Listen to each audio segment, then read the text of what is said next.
తెలంగాణ ప్రభుత్వం 2 లక్షల రూపాయల రైతు రుణమాఫీ చేసిన సంగతి తెలిసిందే. మొత్తం 3 విడతల్లో 2 లక్షల రూపాయల వరకు రుణాలు తీసుకున్న రైతుల అకౌంట్లలో డబ్బులు జమ చేశారు. మొత్తం 18,000 కోట్లు రైతుల ఖాతాల్లో జమ చేసినట్లు ప్రభుత్వ పెద్దలు వెల్లడించారు. అయితే అర్హతలు ఉన్నా కూడా కొందరు రైతులకు రుణమాఫీ జరగలేదు.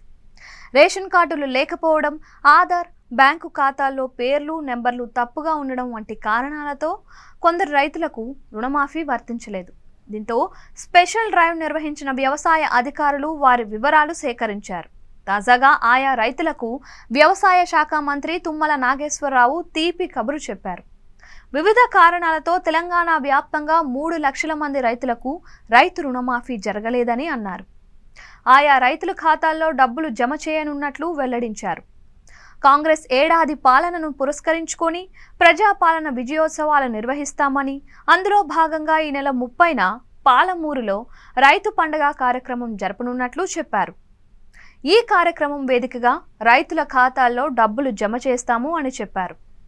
రంగారెడ్డి జిల్లా షాద్నగర్లో బుధవారం వ్యవసాయ మార్కెట్ కమిటీ నూతన పాలకవర్గ ప్రమాణ స్వీకార కార్యక్రమానికి ఆయన ముఖ్య అతిథిగా హాజరయ్యారు. తమది రైతు పాక్ష ప్రభుత్వమని, అన్నదాతల సంక్షేమంపై సీఎం రేవంత్ రెడ్డి చిత్తశుద్ధితో ఉన్నారని చెప్పారు. తెలంగాణ బడ్జెట్లో వ్యవసాయ రంగానికి 47,000 కోట్ల రూపాయలు కేటాయించనున్నట్లు చెప్పారు. ఈ బడ్జెట్లో రుణమాఫీకి 18,000 కోట్లు, రైతు బంధుకు 7,600 రూపాయల కోట్లు వెచ్చించినట్లు తెలిపారు. అర్హతలు ఉన్నా కొందరు రైతులకు రుణమాఫీ జరగలేదని, వ్యవసాయ శాఖాధికారులు గత 3 నెలలుగా అటువంటి రైతుల వివరాలను సేకరిస్తున్నట్లు చెప్పారు.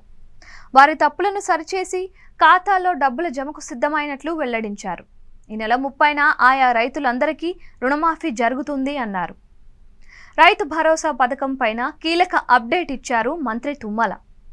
రుణమాఫీ పూర్తి కాగానే త్వరలోనే రైతు భరోసా పథకాన్ని అమలు చేయనున్నట్లు చెప్పారు. ఈ పథకం కింద ఎకరాకు 15,000 రూపాయలు పంట పెట్టుబడి సాయం అందించనున్నట్లు వెల్లడించారు.